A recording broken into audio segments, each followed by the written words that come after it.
총장님, 아까 김영배 의원님이 이제 검찰발 보도가 많이 늘고 있다. 그래서 피의 사실 공표가 이루어지는 것 아니냐, 뭐 이런 우려를 좀 표하셨어요.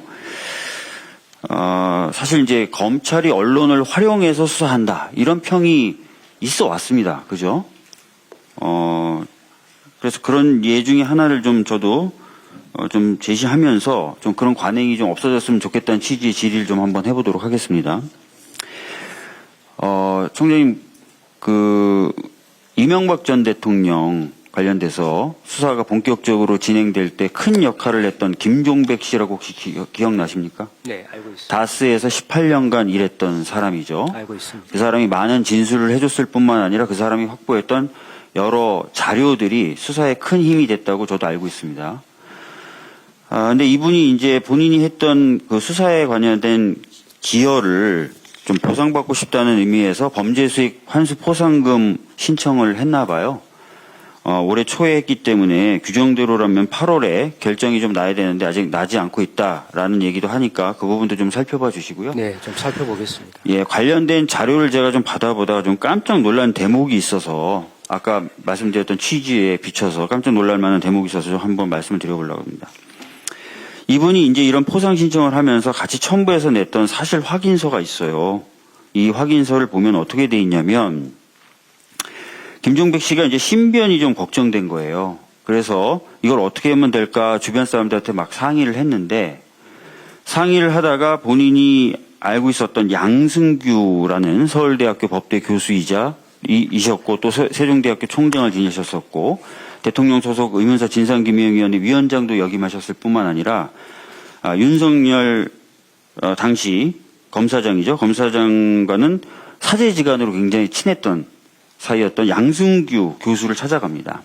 그래서 양승규 교수한테 이런 것들을 좀 고발해가지고 바로 잡히게 만들고 싶다라고 했더니 근데 나는 신변이 좀 걱정된다고 했더니 양승규 교수가 윤석열 검사장에게 통화를 합니다. 그 자리에서. 통화를 했더니 윤석열 검사장이 저희가 바로 수사를 할 수 없으니 우선 언론에 제보하여 이 문제를 터뜨리면 그 이후에 검찰에서 수사하겠다라고 김종백에게 알렸다고 본인 스스로 이렇게 확인서를 작성해서 김종백 씨에게 최근에 준 겁니다. 총장님? 네. 검사장, 아니 뭐 그 정도 안 되더라도 검사라면 누군가 확실한 정보를 알고 있고 범죄 관련된 그리고 확실한 자료를 갖고 있어서 고발하겠다 그러면 본인의 의무이자 업무로서 그것을 받아서 수사를 하는 게 맞겠죠. 그죠? 근데 그렇지 않고 일단 언론으로 가져가서 터뜨려라. 그 다음에 우리가 수사를 하든지 말든지 하겠다. 이렇게 하는 거 온당합니까? 의원님, 저거는 또 한 사람의 주장 아니겠습니까? 반대 말을 들어보지 않고 저게 다 맞다고 할 수는 없는 것이고 의원님 말씀하신 피의사실 공표는 검찰의 수사 진행 중에 아니 저는 피의사실 공표뿐만 아니라 언론을 활용한 검찰의 수사 태도에 대해서 지적을 하겠다고 분명히 말씀을 드렸고요. 아까도 말씀드렸지만 이분은 뭐 서울대 법대 교수나 뭐 세종대학교 총장 뭐 이런 직위를 거쳤다 뿐만 아니라 윤석열 대통령하고는 사제지간으로 막역한 사이예요. 그럼에도 불구하고 제가 그건 알 수가 없습니다. 김종백 씨를 위해서 이런 사실 확인서를 써준 겁니다. 네. 그러나 제가 그래서 이 사실 확인서의 신빙성은 저는 상당히 높다고 보고요. 그런데 이제 이 내용대로라면 고발을 하겠다는데 그 고발을 접수해서 규정대로 처리하는 것이 아니라 언론에 터뜨려라. 그럼 그 다음에 수사하겠다라고 얘기한 것이어서 전 문제가 있다고 생각을 하고. 시점이 언제라고 말씀 주셨습니까?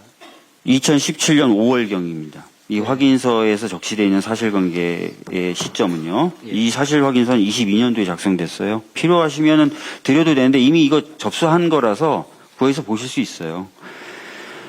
저는 이게 온당한 처사는 아니다라고 생각이 듭니다. 그래서 제가 드리고 싶은 말씀은 아까 김영배 의원님이 말씀하신 피의사실 공표 등과 관련된 그런 부분도 있고 아예 사건 수사 초기부터 언론을 활용하는 이런 방식 이런 것들이 검찰 수사에 대한 신빙성을 오히려 떨어뜨리고 그리고 오히려 이제 수사받는 사람들의 인권이나 이런 부분은 침해할 수 있는 그런 모습이다. 그래서 앞으로는 이런 부분이 없었으면 좋겠다라는 말씀을 드리는 거예요. 어떻게 생각하십니까? 말씀드린 것처럼 42개 언론사가 250명, 300명 정도가 서초동에 상주를 합니다. 그리고 지금은 수사를 받고 귀가하는 사람들도 과거처럼 입을 닫고 있지 않습니다. 본인들이 나가면 오히려 자신들의 입장을 강변하기 위해서 언론을 접촉을 합니다. 저희들이 통제하려고 해도 그 사람들의 말을 통제할 수가 없습니다. 또 국회에서 압수수색 영장 사본을 교부하도록 제도를 바꿔놨습니다. 이 압수수색 영장은 수사의 초기 단계인데 이것이 온통 다 돌아다닙니다.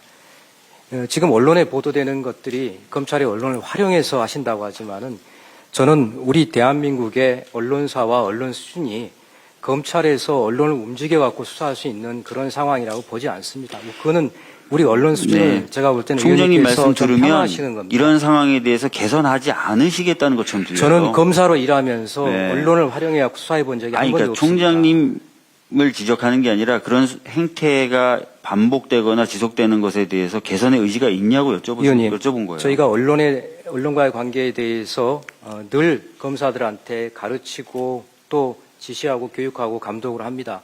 그리고 조금이라도 보안이 새지 않도록 제가 늘 강조를 하고 있습니다. 네. 의원님 말씀하시는 그 입장에 대해서는 저도 공감하고 동의합니다. 좀 더 신경을 좀 많이 써주셨으면 좋겠고요. 네. 그런 것이 있지 않고서는 검찰 신뢰도 개선 어려울 거라고 생각합니다. 나중에 제가 최근에 조사된 검찰 신뢰도에 관련된 질의도 좀 드릴 텐데요.